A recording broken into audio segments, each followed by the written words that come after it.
लेकिन आज मुझे मजा बिल्कुल नहीं आएगा 10th क्लास में, क्योंकि मेरे को इलेक्ट्रिसिटी में उनको न्यूमेरिकल्स कराने के लिए दिमाग ये ऐसी तैसी होगी। चल बेटे, सर आता है कभी, मतलब बहुत वैसा हो जाता है बोरिंग, कभी कभी हो जाता है, साइंस में होता है। ऑनलाइन पढ़ना पड़ता है। ऑनलाइन क्या करें? देखिए जॉन्डिस और हेपेटाइटिस पे थे, याद होगा आप लोग, हेपेटाइटिस ए बी सी आपने भी बताया था, बी बताए थे, रेबीज भी बता दिया था। हाँ, रेबीज बताया था। हाँ। नहीं था शायद दो महीने तक अगर उसका वो ना हो, हाँ, टीकाकरण, तो उसके बाद फिर वो 2 से 3 महीने के बाद सिम्टम दिख के आता है कि उसके बाद उसका इलाज नहीं जी। और स्टार्टिंग में अगर लगवा लिया तो वो ठीक हो सकता है। चलिए, सो एड्स के बारे में आप लोग जानते हैं। देखिए इसमें क्या होता है कि हमारे ब्लड में अगर किसी भी आदमी, एड्स का नहीं इलाज नहीं, अभी तक नहीं, अभी तक एड्स का बेटा कोई भी इलाज नहीं बन पाया है। AIDS stands for acquired immunodeficiency syndrome, ठीक है ना। एड्स को हम एक्वायर्ड इम्यूनो डेफिशिएंसी सिंड्रोम कहते हैं। A refers to acquired, I immuno, D deficiency, S syndrome, ठीक है, ये फुल फॉर्म हुआ। It is a fatal disease, the disease of AIDS is caused by retrovirus और RNA virus known as human immunodeficiency virus, HIV. H refers to human, I refers to immunodeficiency और V refers to virus. Human immunodeficiency virus. समझ में आ गया? Okay. Virus attack white blood cell. अब ये देखो virus करता क्या है, कैसे होता है, बाद में बात करेंगे। अगर आप किसी को HIV का इन्फेक्शन लग गया तो वो वायरस आपके बॉडी को क्या इफेक्ट करता है? AIDS virus attacks white blood cell और WBC, ठीक है, और लिम्फोसाइट्स, T4 हेल्पर सेल भी इसको कहते हैं लिम्फोसाइट को, of human being and weakens the human bodies immunity और सेल्फ डिफेंस मैकेनिज्म। हमारे व्हाइट ब्लड सेल में जो लिम्फोसाइट्स होते हैं वो होते हैं वॉरियर, हमारे बॉडी को बीमारियों से के खिलाफ बचाने वाले या उन वायरस या बैक्टीरिया से लड़ने वाले होते हैं हमारे बॉडी के अंदर। ये एड्स क्या का जो वायरस होता है, HIV वायरस जो होता है वो क्या करता है, उसी को खत्म करता है। इससे क्या होता है, हमारे बॉडी के अंदर रोग प्रतिरोधक क्षमता या इम्यून सिस्टम बिल्कुल खत्म होने लगता है, ठीक है। और इससे क्या प्रॉब्लम होती है, मैंने पहले भी बताया था, अगर आपको सर्दी जुकाम या बुखार हो गया ना तो वो वही आपकी जान ले लेगा, क्योंकि उस छोटी मोटी बीमारियों से भी लड़ने की शक्ति आपकी नहीं रहेगी। कोई भी इन्फेक्शन बहुत आसानी से आपको हो सकता है। मैंने बोला नहीं, आपके अंदर का इम्यून सिस्टम को ही खत्म कर देगा। WBC जी, जितना ज्यादा इफेक्टेड हो गया, शुरू में तो थोड़ा कम रहेगा, जैसे जैसे ये वायरस और बढ़ता जाएगा तो आपकी इम्यून सिस्टम खत्म होती जाएगी। मैं भी आपको मेडिसिन के लिए भी कोई वैक्सीन बता, एक मेडिसिन है जिसका नाम अभी मेरे को याद नहीं, इसमें लिखा होगा बताऊंगा। वो क्या करता है, viral load. What is a viral load?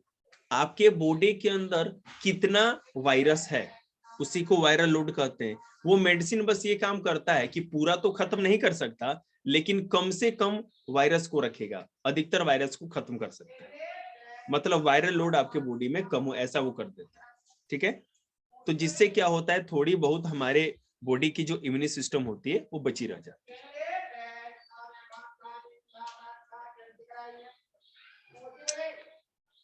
Death occur because the patient's body cannot resist the attack of pathogen of secondary infection, since patient's natural defense mechanism get destroyed by an AIDS virus.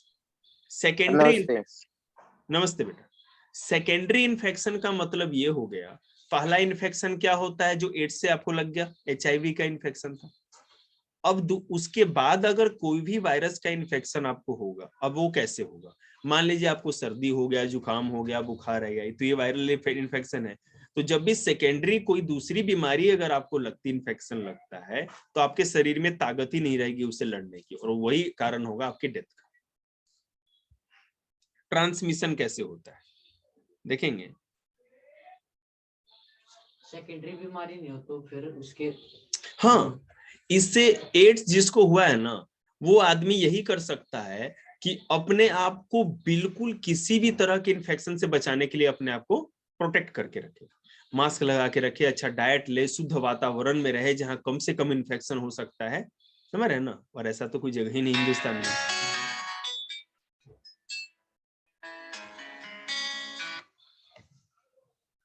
Hello, अभी तक नहीं आया वो क्या?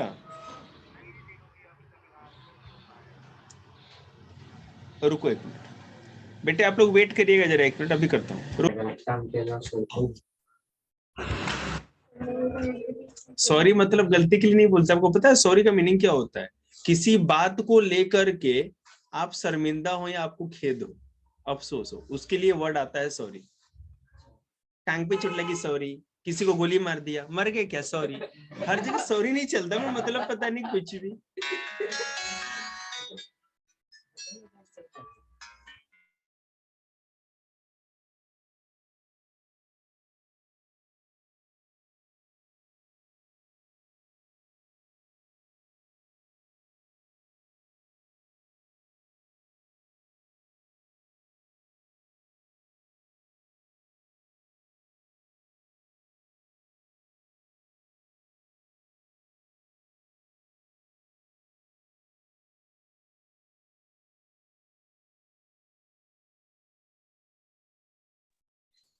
आप लोग हमें माफ करें, थोड़ा बिजली मिस्त्री को कॉल लगाना।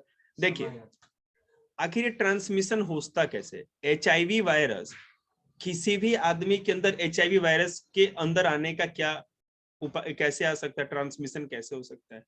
पहला होता है अनप्रोटेक्टेड फिजिकल रिलेशन से हो सकता है, ठीक है। दूसरा होता है आपका कि इंजेक्शन, बिल्कुल। अगर मान लीजिए किसी भी आदमी को इंजेक्शन लग रखा है, आपको पता है इंडिया में पहले क्या होता था, एड्स बहुत बाद में आई है इंडिया में, बहुत ज्यादा बाद में अवेयरनेस हुई है और बहुत सारी बीमारियों को लेकर। जो डॉक्टर होते थे ना, वो एक इंजेक्शन एक आदमी को लगा दिया, फिर गर्म पानी में झूठ मूठ का ऐसे घुमा करके गोली दे करके फिर उसी से दूसरे को सुआ लगा दिया। बात समझ रहे हैं? और ये जो अनप्रोटेक्टेड निडल था, जैसे मान लो किसी आदमी को एड्स हो रखा है, तो अब इंजेक्शन देंगे तो उसके ब्लड से कांटेक्ट हुआ कि नहीं हुआ उस निडल का, और वो निडल निकला तो उस निडल के ऊपर कहीं ना कहीं मेटल के ऊपर तो वायरस हो ही गए, जो भी बीमारियों के हो, और उसी से फिर दूसरे को इंजेक्शन लगाया जाए तो उसके अंदर भी वायरस चला जाता था। या मान लीजिए कि किसी एक्सीडेंट के कारण किसी को ब्लड की जरूरत होती है, ठीक है, ब्लड ट्रांसप्लांट किया जाता है, चढ़ाया जाता है उसको, और किसी ऐसे आदमी का ब्लड आपके अंदर चढ़ा दिया गया जिसको पहले से एड्स था, तो आपको ये बीमारी हो सकती है, ठीक है। ये ब्लड के थ्रू, निडल के थ्रू और अनप्रोटेक्टेड फिजिकल रिलेशन, ये सब कारण होते हैं जिसके चलते एड्स का वायरस जो होता है ट्रांसमिट हो सकता है। एक बात और, अगर मदर को एड्स है तो जो बेबी होता है उसको भी एड्स होने का खतरा होता है। लेकिन एक बात और, मदर बच्चे का जन्म होने से पहले कुछ मेडिसिन अगर खाए तो बच्चा जो जन्म लेगा उसको एड्स नहीं होगा। ये ऐसा उपाय अब निकाला जा चुका है, ठीक है। मैं आपको बता दूं, मेरी सिस्टर जो थी तो उनको क्या कहते हैं, हेपेटाइटिस बी था, मैंने बताया था आप लोगों को, हेपेटाइटिस बी। और इसमें भी क्या होता है ना, अगर मदर जैसे जब बच्चे को जन्म दे तो उसमें हेपेटाइटिस बी का खतरा होता है बेबी को। तो इसमें डॉक्टर से कंसल्ट किया गया, तो जैसे मेरा भांजा होने वाला था तो उससे पहले कुछ मेडिसिन प्रिस्क्राइब किया डॉक्टर ने, तो मेडिसिन लेने के बाद जो मेरा भांजे का जन्म हुआ तो उसको हेपेटाइटिस बी का कोई भी इन्फेक्शन नहीं था, समझ रहे हैं? तो ऐसे ही possible. AIDS was first detected in USA in 1981 and in India first confirmed evidence of its infection came in April 1986. दुनिया में सबसे पहले अमेरिका में 1981 में और इंडिया में 1986 में, 1986 में तमिलनाडु में लुंगी डांस वालों की जगह सबसे पहले एड्स डिटेक्ट किया गया। साउथ में क्यों पाया जाता है मोस्टली केस? नहीं, ऐसा कुछ नहीं, ऐसा नहीं। The AIDS disease has spread in epidemic from in Africa and western countries. शुरुआती दौर में किसी को इसके बारे में ज्यादा नॉलेज नहीं थी, ठीक है। तो अफ्रीका में दुनिया में सबसे अधिक एड्स के मरीज थे उस समय भी, एपिडेमिक की तरफ फैल गया, जैसे कैसे कोरोना फैल रखा है उस तरह से। और वहां अमेरिका में भी ये फैला बहुत तेजी से।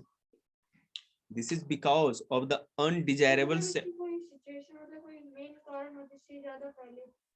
बेटा अनफिजिकल अनप्रोटेक्टेड फिजिकल रिलेशन होता है ना, उसी से ज्यादा इसका असर होता है फैलने का।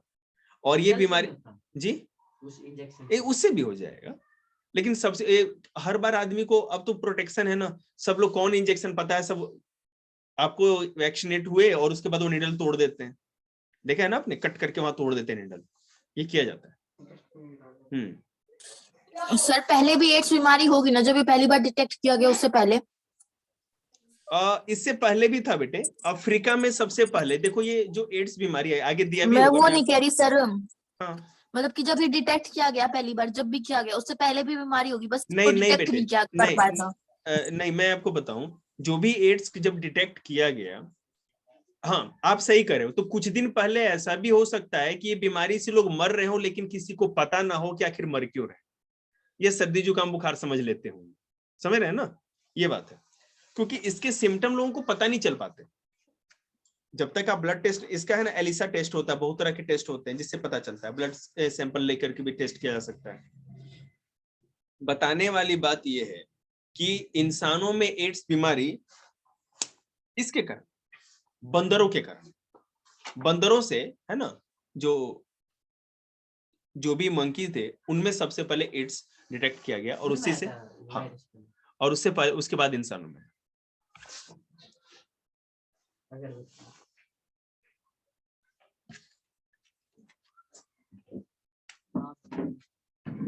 एक सेकेंड बेटा, थोड़ा मच्छर नोच लिया हम लोग को, थोड़ा जलाएं, दो निकालो। अरे यार कितना सोचता है, इतने में तो जल जाए।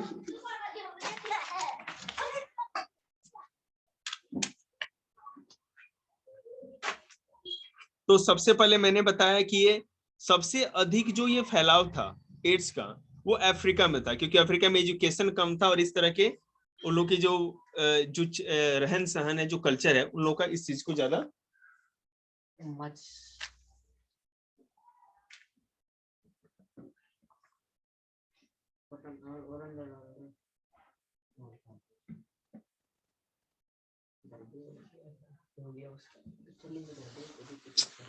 माचिस।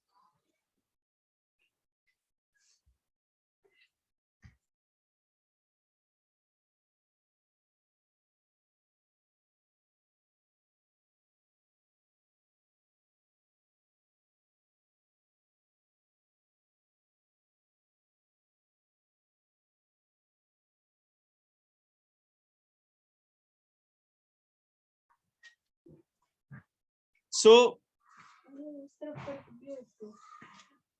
अब structure of HIV AIDS virus के बारे में बात मत करिए, इतना डीप आएगा नहीं और उतना टाइम वेस्ट होगा। सिम्टम क्या होता है, अगर किसी को एड्स हुआ है तो उसके सिम्टम क्या हैं? Some important symptom of AIDS are the following: swollen lymph nodes, regular fever, sweating at night and weight loss. आपको ज्यादा पसीना आएगा, वेट लॉस होता जाएगा, हमेशा फीवर। Limbs, swollen lymph nodes, limb मतलब हर बॉडी के अंदर होता है, वो बॉडी पार्ट, ठीक है, उसमें क्या होता है कि स्वेलिंग आ जाएगी, फूल जाएगा। AIDS virus causes severe damage to brain and may lead to loss of memory, ability to speak and clear thinking. सोच जी, एड्स के कारण बता रहे हैं, आपको सोचने की शक्ति खत्म हो जाएगी, आप बोल नहीं पाओगे, ठीक है, मेमोरी का लॉस हो सकता है, ब्रेन डैमेज हो सकता है, ये सब बहुत सारी चीजें हो सकती है, आपको नुकसान हो सकता है।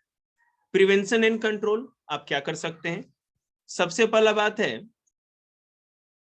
कि देखो, अभी तक कोई मेडिसिन तो एड्स की डेवलप हुई नहीं, कोई ऐसा वैक्सीन भी नहीं है कि आप वैक्सीन लगवा लें और आप बिल्कुल प्रोटेक्ट हो जाएं।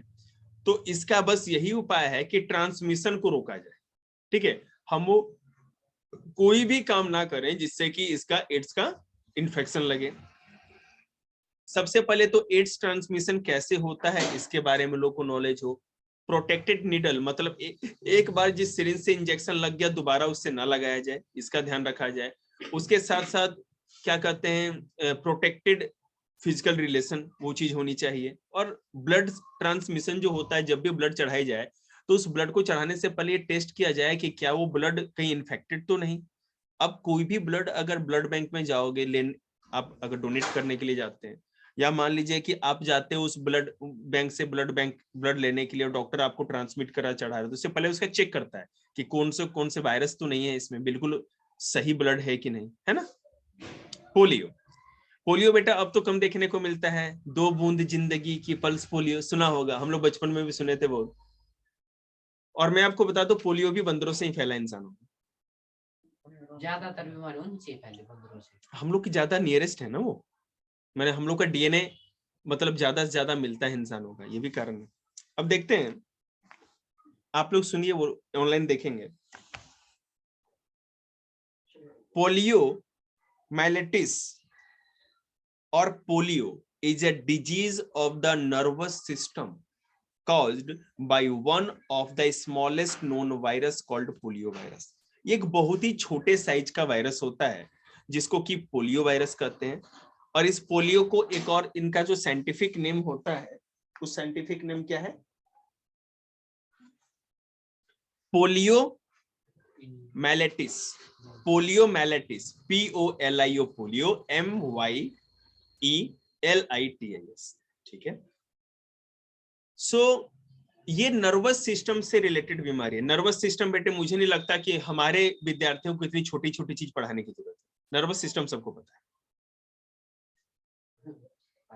हाँ, The virus enters the body through the food and water and reaches the intestine and from there it enters the CNS or central nervous system, brain and spinal cord via blood stream and lymphatic system।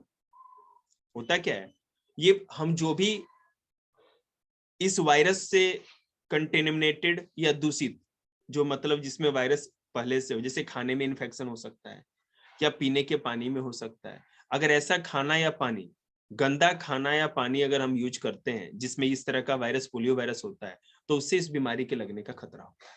ठीक है, इसमें क्या होता है, ये virus सबसे पहले हमारे आंतों में चला जाता है, इंटेस्टाइन में, और आंतों में फिर वहां पर ये और डेवलप होता है हमारे फूड पे, और ये ब्लड में मिक्स हो जाता है। और ये ब्लड से फिर क्या होता है, हमारे ब्रेन नहीं तो सेंट्रल नर्वस सिस्टम, तो पता ही, ब्रेन नहीं तो स्पाइनल कोड। स्पाइनल कोड समझते हैं? हाँ, रीढ़ की हड्डी के बीच में जो पाइप होती है, रीढ़ की हड्डी के बीच में जो पतली सी पाइप होती है उसको स्पाइनल कोड कहते हैं। हिंदी में नाम बताया उसका? मेरू रज्जू। मेरा रज्जू। नहीं, मेरा नहीं मेरा नहीं, मेरू रज्जू। चलिए ठीक है, देखें थे इसमें क्या होता है। Therefore, the virus destroy the motor nerve cell। हमारे 10th क्लास के जो स्टूडेंट है ना, उनको मैंने एक चैप्टर कराया था, कंट्रोल एंड कोऑर्डिनेशन, 10th में आप लोग को पढ़ना है। ये हमारा जो ब्रेन है, स्पाइनल कोड है, नर्व्स है, पूरे नर्वस सिस्टम के ऊपर पूरा एक चैप्टर है। ठीक है, तो उसमें क्या होता है कि मोटर नर्व क्या काम करता है, हमारे जितने भी नर्व्स है ना, उसको स्पाइनल कोड के बीच में जोड़ने का काम करता है। मतलब एक तरफ से हाथ पांव का जो भी नर्व आ रहा है और स्पाइनल कोड में जुड़ रहा है, तो उसके बीच में जो गैप होता है उसको जोड़ने का काम मोटर नर्व करता है। ठीक है, तो ये जो मोटर नर्व होता है ये उसी पे अटैक करता है, उसको डिस्ट्रॉय कर देता है। पोलियो वायरस क्या करता है, destroys the motor nerve cells और spinal cord that are responsible for the muscular control. Paralyse हो जाती है इसके बाद। जी बिल्कुल, कहने का मतलब मस्कुलर कंट्रोल, जो हमारा मसल होता है उसको कंट्रोल करने का काम मोटर नर्व करता है। और ये जो पोलियो वायरस होता है उस मोटर नर्व को ही डिस्ट्रॉय कर देता है, बिल्कुल खत्म कर देता है। समझ रहे हैं? तो अब क्या होगा, हमारे को पैरालिसिस की प्रॉब्लम होने लगेगी। बिल्कुल सही कह रहे हैं। अब देखिए किस तरह से, Therefore, the muscles of polio infected person becomes incapable of carrying out the normal function। अगर पाँव में या हाथ में पोलियो हो गया, पोलियो अब देख समझते हैं ना कैसे, मैंने कि जो हाथ पाँव से ऐसे हो जाते हैं, चलने फिरने में दिक्कत होती है, तो वो बिल्कुल कैपेबल नहीं रहते, पाँव से चल नहीं सकते, हाथ से कोई काम नहीं कर सकते, उसकी ऐसी स्थिति है। जी हाँ, पूरी बॉडी नहीं होती, बॉडी का निचला जो हिस्सा, कमर से नीचे का हिस्सा ज्यादा इफेक्टेड होता है। Polio is a kind of paralysis, बिल्कुल एक तरह का लकवा होता है, लकवा समझते हैं ना, एंड मोस्टली, हाँ जी, क्या अधरंग, मार के इसको हिंदी में बोलते हैं ना, पता नहीं।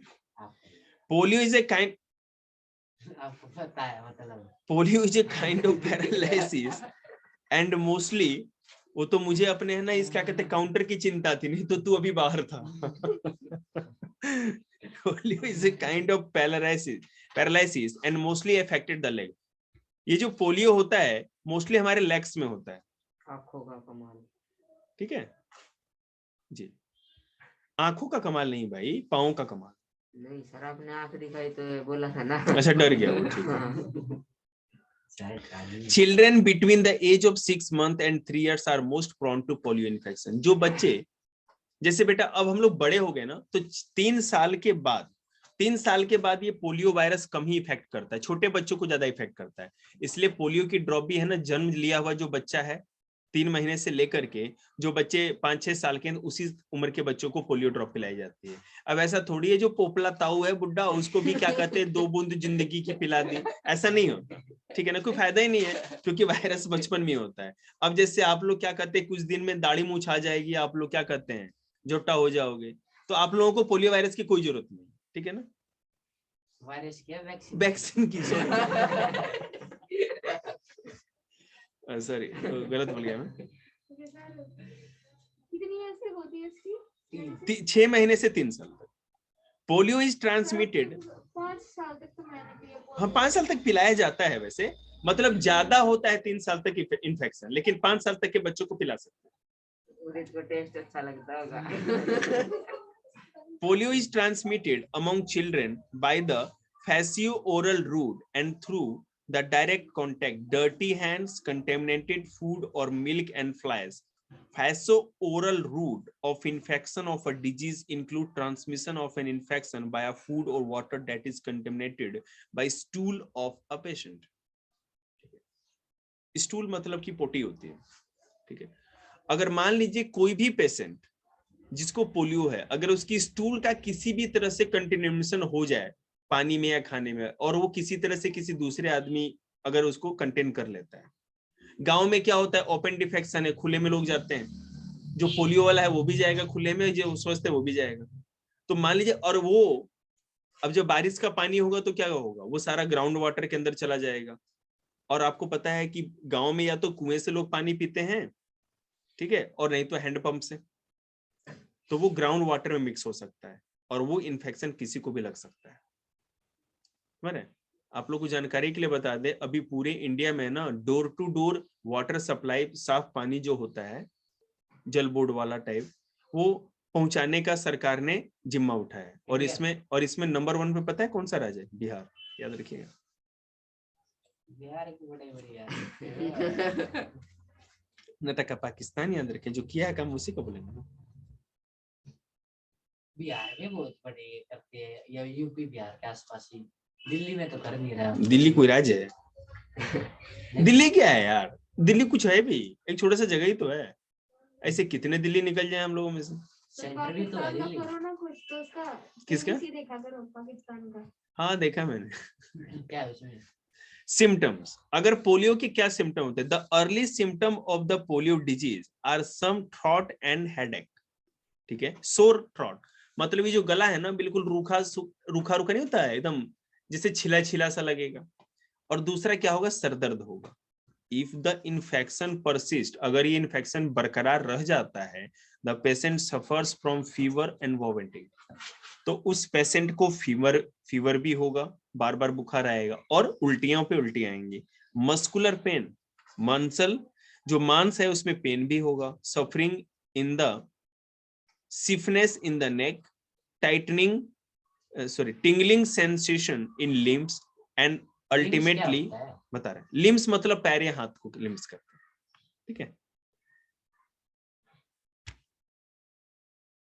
सर बीकॉम में क्या करना पड़ता है? कॉमर्स लेना पड़ता है बेटे, फालतू काम है कभी मत करिएगा। जो दुनिया में सबसे फालतू लोग हैं ना, वो ये सब फालतू चीज में जाते हैं। अरे आपको आगे जाके करना क्या है पहले ये डिसाइड करिए। बीकॉम लेंगे तो आपको क्या करना है, सीए बनना है तो ले लीजिए, सीए चार्टर्ड अकाउंटेंट, फालतू काम। इतना उससे कम मेहनत में दुनिया में क्या क्या एक्सप्लोर कर सकते हो, अचीव कर सकते हो। कुत्ते ने काटा है, हम काटा तो है आपको, लेकिन मतलब ऐसा थोड़ी आप इंजेक्शन ले रहे हैं ना जो आप रिव्यू कम करेंगे। आप 10th करो 9th करो, हम बैठे ना सब आपको गाइडेंस देने के लिए। बैंक मैनेजर बन जाओ। बैंक मैनेजर क्या है, हम नहीं बन जाएंगे क्या? जो साइंस आर्ट्स लिया वो नहीं बन सकता, IITian नहीं बन सकता बैंक मैनेजर। पेपर दे के यार, जनरल कंपटीशन है, कोई भी ग्रेजुएशन किया है पेपर देगा बन जाएगा, बीकॉम की थोड़ी जरूरत होती है इसमें। अब देखो यहाँ काउंसलिंग मत कराओ, इतने में बस इतना ही होगा। सर आप इधर ही पढ़ा लिया करो, इसमें भी फालतू में 6000 दे दो। बेटा ये है ना, हमको 20 लोगों ने बोल दिया, लेकिन क्या दिक्कत क्या है ना कि वहां पर एक फ्यूचर है, आगे भी मैं कुछ बढ़ा सकता हूँ। अब इस तंबू में कितना क्या कर पाएंगे? मान लो कि ये तो एक टेम्पररी है, अगर आगे जाके मान लो कि किसी को कोई इशू हो जाए, समझ रहे हैं? इधर का कितना देते होगा आप, उससे कम थोड़ा सा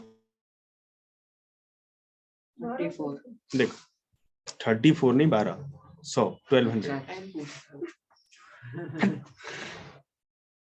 सिम्टम समझ गए आप लोग? ये बॉडी में सिम्टम होते हैं जिससे पता चले कि आपको पोलियो का इन्फेक्शन हो गया। प्रिवेंशन क्या है इसका? देखिए, complete rest and physiotherapy is helpful in the beginning of polio virus attack. अगर आपको पोलियो वायरस का अटैक हो गया स्टार्ट में, तो अगर फिजियोथेरेपी लेते हैं, मतलब जो एक्सरसाइज कराते हैं आपसे, और ज्यादा से ज्यादा रेस्ट करोगे तो इसमें आराम होगा। Exercising of leg is done to reduce the paralytic effect. आप अगर लेग का ज्यादा से ज्यादा एक्सरसाइज करोगे तो पैरालिटिक इफेक्ट कम हो जाएगा, लकवा का प्रभाव कम हो जाएगा। Maintenance of hygiene by proper sanitary disposal of waste is an essential step to prevention of polio. Sir polio में ज्यादा चांस होते हैं लकवा लगने वो तो लगेगा ही, बिल्कुल लगेगा।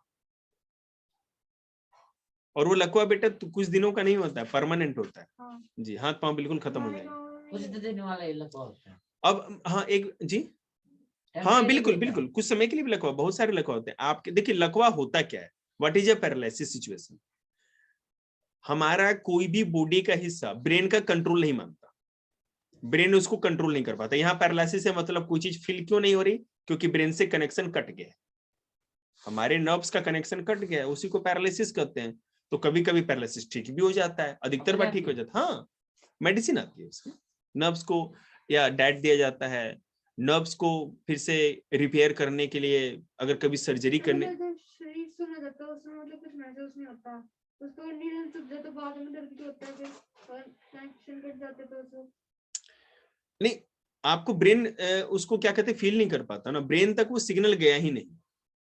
आप यहाँ पे चुभाओ, चाहे इसको आग में क्या कहते हैं तंदूर में पका दो, तंदूरी कब्बा बना दो, जो भी है, यहाँ से आगे आपको जब तक ये सिग्नल ब्रेन को नहीं जाएगा कि आपका जला और ब्रेन ने प्रोसेस करके ये आपको नहीं भेजा, तब तक तो आपको पता ही नहीं है। मेरे जैसे हाथ सुन हो गया, अगर एक दिन सुनने के बाद मैंने इस पे ना सुई चुभा दी, तो उसके बाद में दर्द हुआ। तो बाद में दर्द होगा ना बेटे, जब आपका सिग्नल जुड़ जाएगा तो।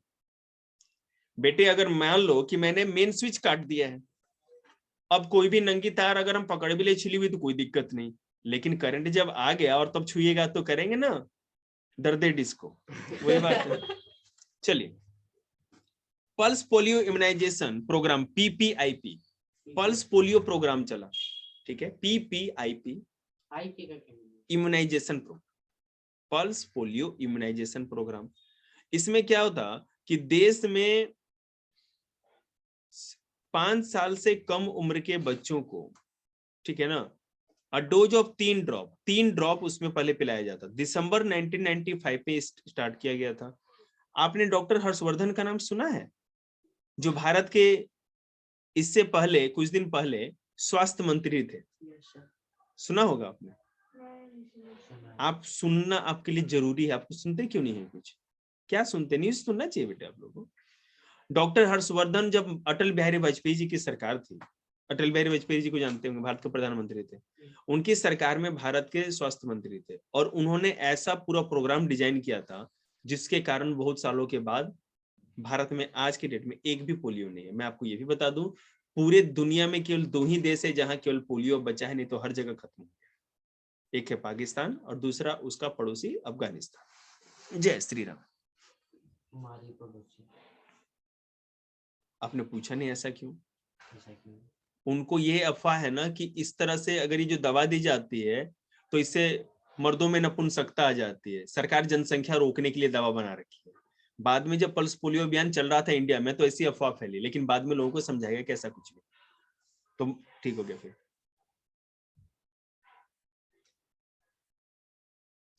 ट्यूबर ऐसी बीमारियों का स्टार्टिंग कहाँ से, कौन से देश से वही होगी ज्यादातर? पल्स पोलियो अफ्रीका में देखो बेटा क्या है ना, जो भी वायरल डिजीज है, ठीक है,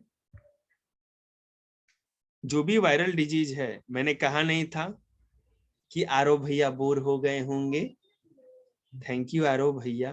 10 मिनट्स आएगी। नहीं अभी तो आधा घंटा है। देखिए ट्यूबरकुलोसिस या टीबी हम लोग जानते हैं, सुन रखा है, लेकिन आज हम उतना जानेंगे जितना कोई नहीं जानता, कम से कम हम लोग के लेवल। ज्यादातर बीमारी कहाँ से हाँ होती है? अच्छा क्वेश्चन था, उसका जवाब दे दो पहले। देखो जो ट्रॉपिकल एरिया है, हम आपको कल भी बताया था मैंने आप लोगों को कि ट्रॉपिकल इलाके मतलब 0 डिग्री इक्वेटर तो सारे स्टूडेंट्स हमारे जानते हैं कहाँ है, धरती पे विषुवत रेखा। उससे ऊपर जाएंगे तो 30 डिग्री 30 डिग्री नॉर्थ उत्तरी अक्षांश रेखा, और नीचे 30 डिग्री दक्षिणी अक्षांश रेखा। तो 30 डिग्री साउथ से 30 डिग्री नॉर्थ के बीच का जो पूरा इलाका है, इसको उष्णकटिबंधीय या ट्रॉपिकल रीजन कहा जाता है। यहाँ पर क्या होता है, कोई भी बैक्टीरिया वायरस के पनपने के लिए अच्छा माहौल होता है। तो यहाँ पर जो इस इलाके में जितने भी देश आते हैं या कॉन्टिनेंट के इलाके, वहां पर मोस्टली इस तरह का बीमारी पाया जाता है, वायरल वहीं पे बीमारियां अधिकतर पाई जाती हैं। चाइना भी उसके उसमें हाँ बिल्कुल, और क्या, चाइना के ऊपर है ना? चाइना नहीं, चाइना का अधिकतर हिस्सा इसमें। और अच्छा मैं आपको बता दूं, जो जम्मू कश्मीर का बिल्कुल ऊपर वाला इलाका है ना हम लोग का, वो 30 डिग्री नॉर्थ पैरेलल लाइन पे है। तो जम्मू कश्मीर के ऊपर अब नहीं, उसके नीचे नीचे है भारत का। आगे करें, ट्यूबरकुलोसिस टीबी। बेटे फिर से लिंक भेज रहे हैं, 2 होनहार हमारे विद्यार्थी लोग फिर से ज्वाइन करिएगा, फिर ट्यूबरकुलोसिस देखेंगे। दो ही रहेगा सर बस।